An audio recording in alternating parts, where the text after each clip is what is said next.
Ya ayyatuhan nafsul mutmainnah, wahai jiwa yang tenang, irji'i ila rabbiki radiyatan mardiyah, kembalilah kepada Allah dalam keadaan ridha dan diridhai Allah. Fadkhuli fi ibadi, masuklah ke dalam golongan hamba-hambaku. Wadkhuli jannati, masuklah ke dalam surgaku. Sebanyak anak membaca Al-Quran di pondok ini kita mendapatkan pahala, sebanyak anak sholat di tempat ini kita mendapatkan pahala, belum lagi di saat mereka menjadi ulama. Harapan kami pesantren terus berkembang dan husnudzon kami akan berkembang. Maka dari itu kami ajak Anda, para perindu ridha Allah, ayo kita ikut andil dalam besarkan pesantren ini.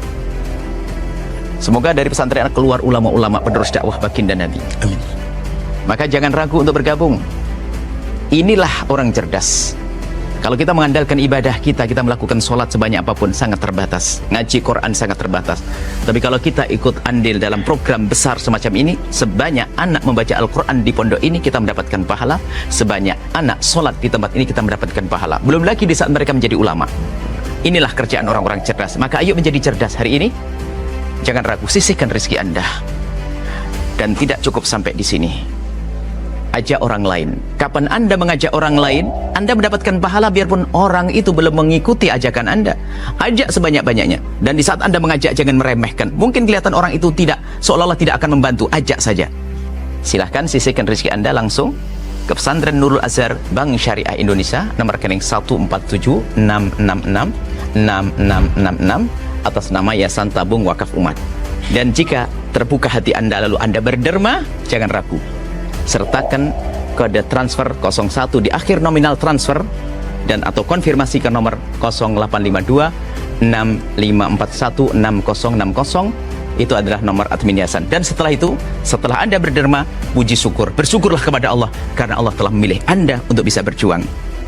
Nuhibbukum fillah. Assalamualaikum warahmatullahi wabarakatuh. Alhamdulillah, wassalatu wassalamu ala Rasulillah Sayyidina wa maulana Muhammad ibn Abdullah wa ala alihi wa sahbihi wa man tabi'ahu wa mawalah. Asyhadu an la ilaha illallah wahdahu la syarika lah wa asyhadu anna sayyidana Muhammadan abduhu wa rasuluh la nabiyya ba'dah. Allahumma salli ala sayyidina Muhammadin an-nabiyil ummi wa ala alihi wa sahbihi wa barik wa sallim. Qala Allah ta'ala fil Qur'anil 'azim وهو أصدق القائلين أعوذ بالله من الشيطان الرجيم يا أيها الذين آمنوا اتقوا الله حق تقاته ولا تموتن إلا وأنتم مسلمون وقال تعالى في آية أخرى يا أيها الذين آمنوا اتقوا الله وقولوا قولا سديدا يصلح لكم أعمالكم ويغفر لكم ذنوبكم ومن يطع الله ورسوله فقد فاز فوزا عظيما عباد الله أوصيكم ونفسي بتقوى الله وطاعته فقد فاز المتقون. Hadirin jamaah Jumat yang dimuliakan Allah Subhanahu wa ta'ala. Berapa banyak orang-orang yang amat sangat ingin sampai ke bulan Ramadan, tapi mereka tidak lagi ada bersama dengan kita. Ada yang lebih cepat dari keinginan dan doa, yaitu ajal yang sudah ditetapkan Allah Subhanahu wa ta'ala. Itulah mengapa di awal Ramadan banyak orang berkunjung berziarah ke kubur, bukan hanya sekedar mengingat dan mendoakan orang lain, tapi juga mengingat bahwa ia masih diberikan kesempatan untuk hidup di dalam Ramadan. Nabi Muhammad sallallahu alaihi wasallam berdoa 2 bulan sebelum Ramadan, Allahumma barik lana fi Rajab wa Sya'ban, berikan kami berkah di bulan Rajab dan Sya'ban, wa ballighna Ramadan, sampaikan kami ke bulan Ramadan. Hadis ini memang dhaif, lemah. Tapi hadis dhaif tetap boleh disampaikan karena tidak ada hubungannya dengan tauhid, tidak ada hubung kait dengan menetapkan dasar hukum. Tidak ada periwayatnya yang pendusta, penipu, pembohong. Dia masih bernaung di bawah hadis sahih motivasi beramal, dan hadis ini untuk fadail a'mal, keutamaan beramal.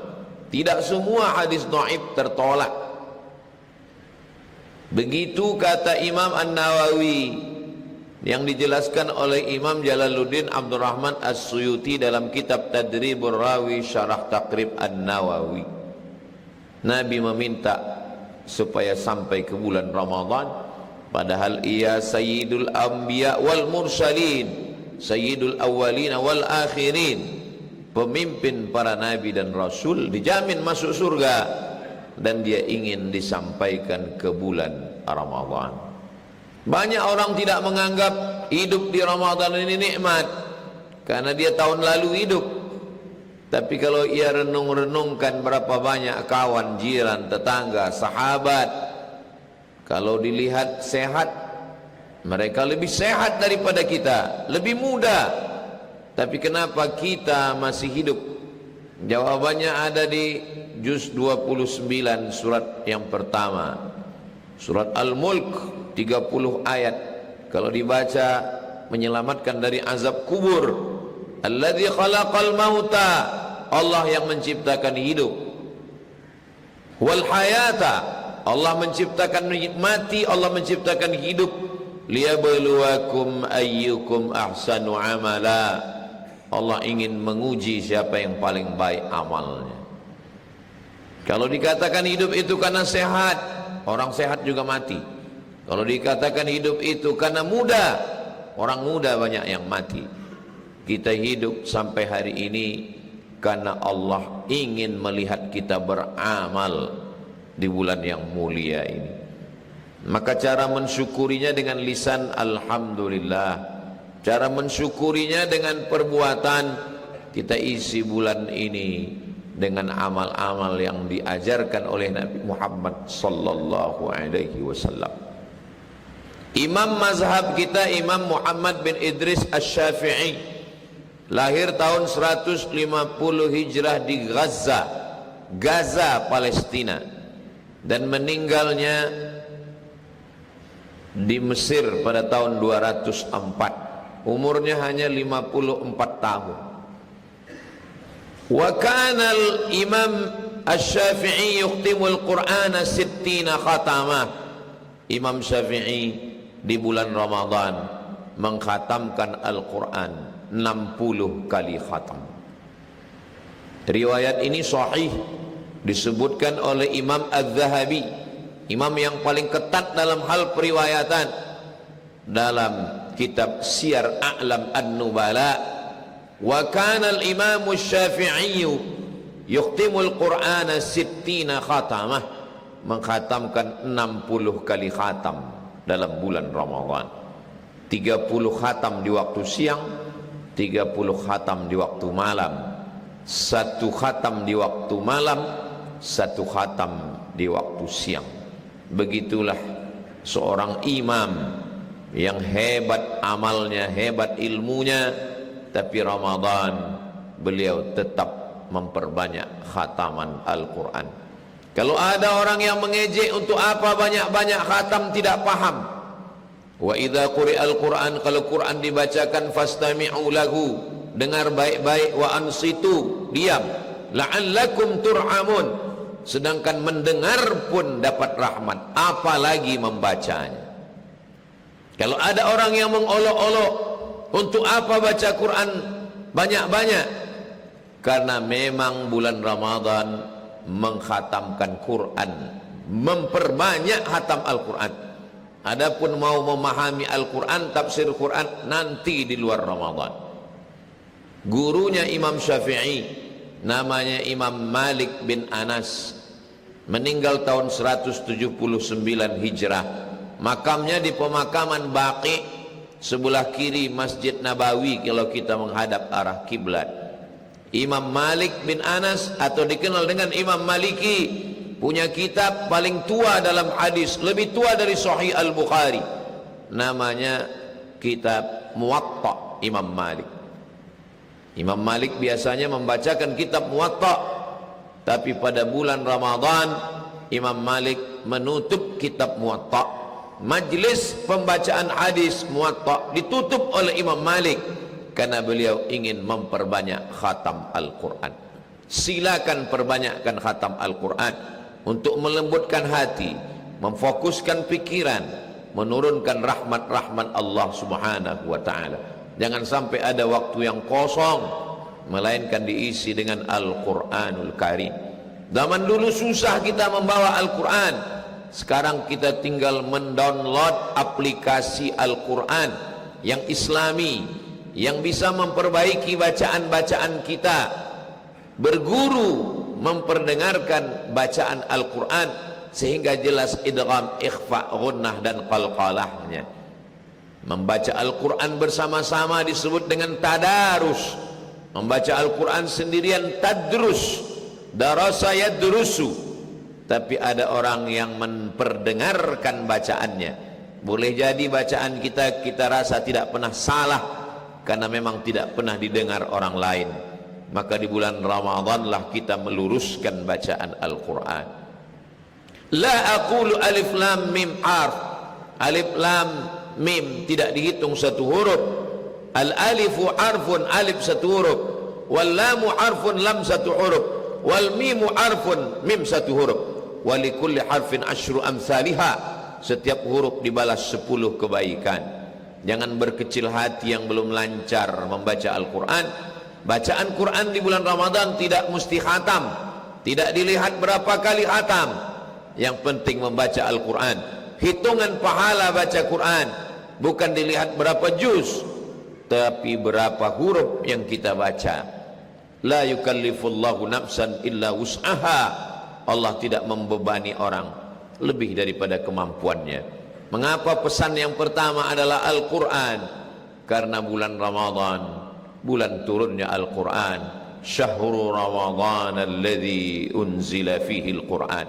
Tradisi di bumi Melayu, malam 27, malam orang beramai-ramai membawa makanan untuk menghatamkan Al-Quran di masjid. Karena mereka sudah mengejar baca Quran dari malam pertama, di malam 27 berarti mereka sudah membaca lebih dari 1 juz sehari semalam. Karena malam 27 sudah berlomba-lomba menjadi malam khatam Al-Quran. Begitulah tradisi bang baik yang sudah dibentuk oleh para ulama, dijalankan oleh masyarakat. Tradisi yang baik ini jangan sampai kita hilangkan. Man sanna fil islami sunnatan hasanatan. Siapa yang membuat suatu tradisi yang baik, falahu ajruha, dia dapat pahalanya. Wa ajru man amila biha. Orang lain, anak cucu, murid-murid, sahabat yang melanjutkan setelah kematian, maka pahalanya tidak pernah berkurang walau sedikit pun. Adapun orang-orang yang membuat tradisi yang jahat, tradisi yang buruk, tradisi yang tidak baik, falahu wizruha, dia dapat dosanya. Wa wizru man amila biha min ba'dih. Orang lain yang melakukannya, dia pun juga akan mendapatkan aliran dosanya. Tidak hanya sebagai amal jariah, tapi juga sebagai dosa jariah. Itulah perlunya kita berhati-hati melakukan suatu tradisi, supaya tradisi itu dilanjutkan oleh orang setelah kita menjadi amal yang tetap mengalir menerangi alam barzah, alam kubur, yang tetap menjadi amal yang membuat kita dalam keadaan Allahumma ja'al kuburahum raudatan min riyadil jinan. Kuburnya menjadi salah satu dari taman-taman surga. Bagaimana dengan sholat malam? Sayyidatuna Aisyah, perempuan yang tidur bersama Nabi, melihat Nabi sholat, melihat bagaimana keadaan qiyamul lail Nabi, hatta tatafattara qadamahu, sampai ke bengkak kakinya. Mengapa kakinya bengkak? Karena tegaknya lama. Mengapa tegaknya lama? Karena ayatnya panjang. Mengapa ayat yang dibaca panjang? Sayyidatuna Aisyah bertanya kepada Nabi SAW, lima fa'alta hadha ya Rasulullah, mengapa engkau lakukan ini wahai Rasulullah? Qad ghafarallahu laka ma taqaddama min dzambika wa ma ta'akhkhar. Dosamu yang lalu, yang sekarang, yang akan datang sudah dijamin masuk surga, sudah dijamin ampunan dosa. Mengapa engkau masih solat malam sampai bengkak kedua kakimu? Apa jawab Nabi? Afala akuna abdan syakura. Aku ingin menjadi hamba Allah yang bersyukur. Aku ingin menjadi hamba Allah yang bersyukur. Bagaimana dengan solat malam kita? Kita sudah solat tarawih, kita tutup dengan witir. Kita cepat-cepat pulang supaya cepat kita tidur, supaya saat malam sebelum sahur kita sempat solat sunat wudu 2 rakaat. Qiyamul lail tidak hanya diisi dengan tarawih dan tahajud. Qiyamul lail maknanya malam diisi dengan ibadah. Di antara solat sunat adalah solat sunat wudu. Selesai wudu, solat sunat wudu sebelum tahajud. Nabi bertanya kepada Bilal, sami'tu daffa na'laika baina yadayya fil jannah. Aku dengar suara sendalmu, gesekan sendalmu di dalam surga. Apa amal engkau wahai Bilal? Bilal menjawab, aku tidak pernah meninggalkan solat sunat wudu. Selesai wudu bangun malam, solat sunat 2 rakaat. Usolli sunnatal wudu raka'ataini lillahi ta'ala. Selesai solat sunat wudu, solat sunat taubat. Ma min muslimin yudhnibu dzamban. Ada orang yang silap, khilaf, salah, berdosa, thumma yatatahhar, mandi, berwudu, tayammum, salat sunat wudu 2 rakaat. Usolli sunnatal wudu raka'ataini lillahi ta'ala. Thumma yastaghfirullah. Setelah itu dia beristighfar mengingat Allah. Ghafarallahu lah. Allah mengampunkan segala dosa-dosa. Salat sunat taubat tiap malam, baik, bagus, tidak ada halangan, tidak ada larangan. Selesai salat sunat taubat, salat sunat tahajud. Bukankah sudah ditutup dengan witir setelah tarawih? Tidak ada larangan salat sunat setelah witir. Nabi pernah melaksanakannya. Nabi pernah salat sunat setelah witir. Itulah dalil boleh salat sunat setelah witir. Tapi ada yang mengatakan witir paling bagus di akhir malam. Memang betul, hadisnya sahih. Ij'alu akhira salatikumul laila al-witra. Jadikanlah salat terakhir kamu di waktu malam witir. Bukan wajib, sunnat. Tapi mengikuti imam sampai selesai witir juga sunnat. Maka paling bagus adalah salat tarawih. Setelah tarawih ikut witir dengan imam. Karena orang yang salat tarawih dilanjutkan dengan witir setelah imam, dia mendapatkan pahala seperti solat sepanjang malam. Setelah itu pulang, bangun malam, tetap solat sunat dibolehkan. Solat sunat wudu, solat sunat taubat, solat sunat tahajud. Wa minal laili, dari sebagian malam.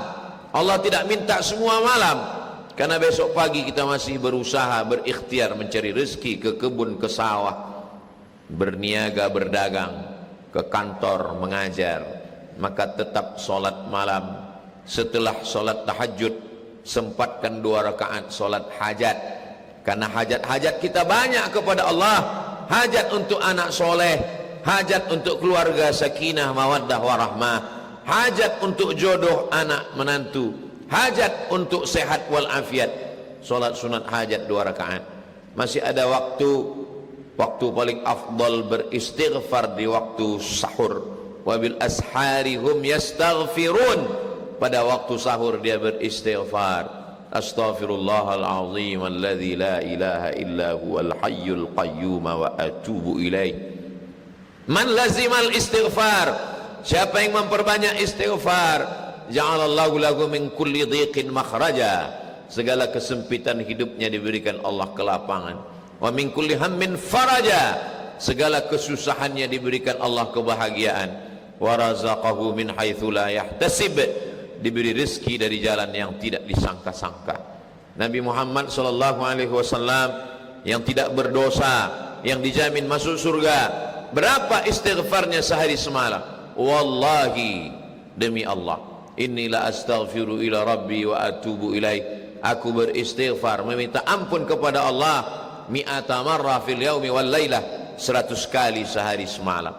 Dia yang tidak berdosa mengajarkan kita beristighfar 100 kali sehari semalam. Lalu bagaimana dengan kita? Kullu bani Adam khatta'un. Semua manusia ini pernah lupa, pernah silap, pernah salah. Wa khairul khatta'ina tawwabun. Sebaik-baik orang yang merasa bersalah adalah orang yang sadar atas kesalahannya, bertaubat minta ampun kepada Allah. Astaghfirullahal azim alladzi la ilaha illa huwal hayyul qayyum wa atubu ilaih. Yang paling baik adalah sayyidul istighfar. Allahumma anta rabbi la ilaha illa anta khalaqtani wa ana 'abduka wa ana 'ala ahdika wa wa'dika mastata'tu a'udzubika min syarri ma sana'tu abu'u laka bi ni'matika 'alayya wa abu'u bi dhanbi faghfirli fa innahu la yaghfiru dzunuba illa anta. Sampai pada waktu siang, dari mulai azan subuh berkumandang sampailah azan maghrib, maka itulah waktu beribadah yang disebut dengan siyam. Siyam artinya imsak. Imsak artinya menahan. Imsak artinya menahan. Orang yang awam hanya menahan makan, menahan minum. Tapi di atas awam ada hamba Allah yang khawas. Mereka menahan lidah, mereka menahan mata, mereka menahan tangan, menahan kaki, menahan lisan, menahan fikiran. Ini adalah puasa orang-orang khawas, orang-orang wali-wali Allah. Tapi ada yang lebih hebat lagi daripada itu. Hatinya tidak pernah lupa daripada Allah. Mereka yang tak pernah putus disebut dengan salat daim. Daim artinya kekal. Daim artinya tidak putus. Salat artinya ingat. Salat artinya zikir. Salat yang kita laksanakan putus dengan salam. Tapi ada orang-orang yang hatinya tak pernah putus mengingat Allah Subhanahu wa ta'ala. Wa ana ma'ahu idza dzakarani, kata Allah dalam hadis qudsi, aku bersamanya saat dia mengingat aku. Inilah orang-orang yang sudah diberikan Allah keutamaan, buah daripada amal solehnya. Ketika malam siangnya kita isi, maka kita sudah berusaha mengisi umur usia yang dititipkan Allah Subhanahu wa ta'ala. Lebih daripada itu di luar kemampuan kita. Rabbana la tuhammilna ma la taqata lana bih. Jangan bebankan kepada kami yang kami tidak sanggup untuk memikulnya. Andai kita dimatikan Allah, maka insya Allah kita meminta mati dalam keadaan husnul khatimah. Husnul khatimah diberikan kepada orang-orang yang istiqamah. Innal ladzina qalu rabbuna Allah, orang-orang yang mengatakan Rabbku Allah, tsumma istaqamu, kemudian dia istiqamah, tatanazzalu alaihimul malaikah, maka sebelum mati itu akan datang malaikat. Malaikat itu turun untuk menenangkan hatinya. Orang yang akan mati itu selalu dalam keadaan takut. Takut ditanya malaikat mungkar nakir, takut sakratul maut, takut akan dihisab, dihitung segala amal, takut meniti titian siratal mustaqim, takut. Lalu saat itu malaikat mengatakan alla takhafu, jangan engkau takut. Orang yang akan mati itu merasa sedih, sedih meninggalkan harta, sedih meninggalkan keluarga, sedih meninggalkan jabatan, sedih meninggalkan kawan dan sahabat. Saat itu malaikat turun untuk membahagiakan hatinya. Malaikat berkata, wala tahzanu, jangan kau sedih. Di saat hatinya sudah kosong, takutnya hilang, sedihnya terbang, saat itu malaikat berbisik dengan bisikan yang ketiga, wa abshiru bil jannati allati kuntum tu'adun, berbahagialah engkau mendapatkan surga yang dijanjikan Allah. Itulah makna lahumul busyra fil hayatid dunya. Mereka mendapatkan kabar gembira waktu masih hidup di dunia. Itulah kenapa begitu dibuka penutup wajahnya dia tersenyum. Kenapa dia tersenyum? Karena dia sudah mendapatkan kebahagiaan.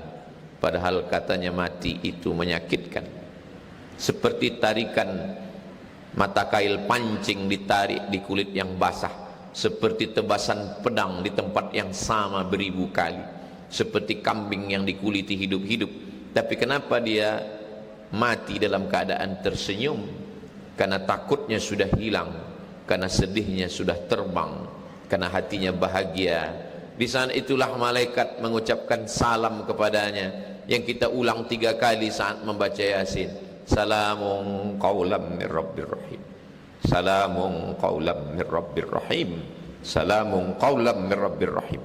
Saat itulah malaikat menyambutnya, mempersilakannya untuk kembali. Ini bukan tempat engkau, ini adalah tempat perantauan, tempat engkau kembali.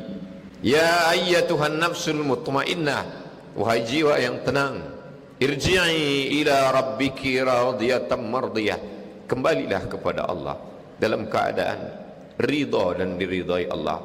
Fadkhuli fi ibadi, masuklah ke dalam golongan hamba-hambaku. Wadkhuli jannati, masuklah ke dalam surgaku.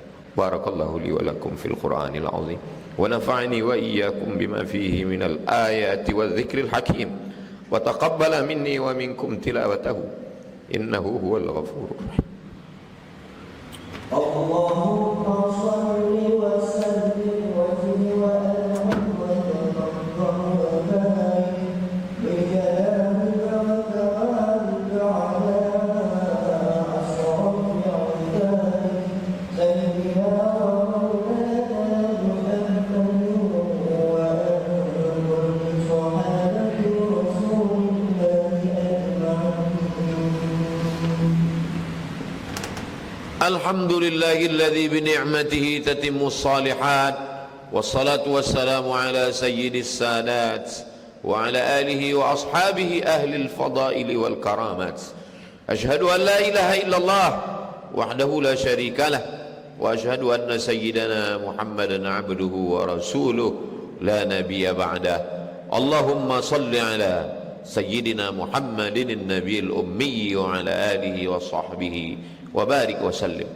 قال الله تعالى في القرآن العظيم وهو أصدق القائلين: أعوذ بالله من الشيطان الرجيم بسم الله الرحمن الرحيم والعصر إن الإنسان لفي خسر إلا الذين آمنوا وعملوا الصالحات وتواصوا بالحق وتواصوا بالصبر.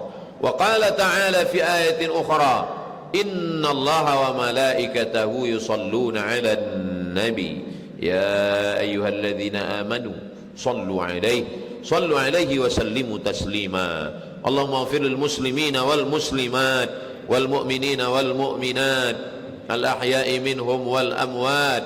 اللهم اغفر لنا ذنوبنا ولآبائنا ولأمهاتنا ولأزواجنا ولذرياتنا ولجماعتنا ولمن أحسن إلينا ولجميع المسلمين والمسلمات من مشارق الأرض إلى مغاربها. اللهم انصر الإسلام والمسلمين واخذل الكفرة والمشركين ودمر أعداءك أعداء الدين. اللهم انصر إخواننا المجاهدين في فلسطين وفي روهينيا وفي كل مكان من مشارق الأرض إلى مغاربها. اللهم افتح لنا فتوح العارفين. اللهم املأ قلوبنا بالحكمة والإيمان. اللهم دفع عنا الغلاء والوباء والفحشاء والربا والزنا والسيوف المختلفة والشدائد والمحن ما ظهر منها وما بطن من بلدنا هذا إندونيسيا خاصة ومن بلدان المسلمين عامة. عباد الله، أوصيكم ونفسي بتقوى الله وطاعته فقد فاز المتقون. إن الله يأمر بالعدل والإحسان وإيتاء ذي القربى وينهى عن الفحشاء والمنكر والبغي يعظكم لعلكم تذكرون. فاذكروا الله العظيم يذكركم واسألوه من فضله يعطكم ولذكر الله أكبر والله يعلم ما تصنعون. أقم الصلاة.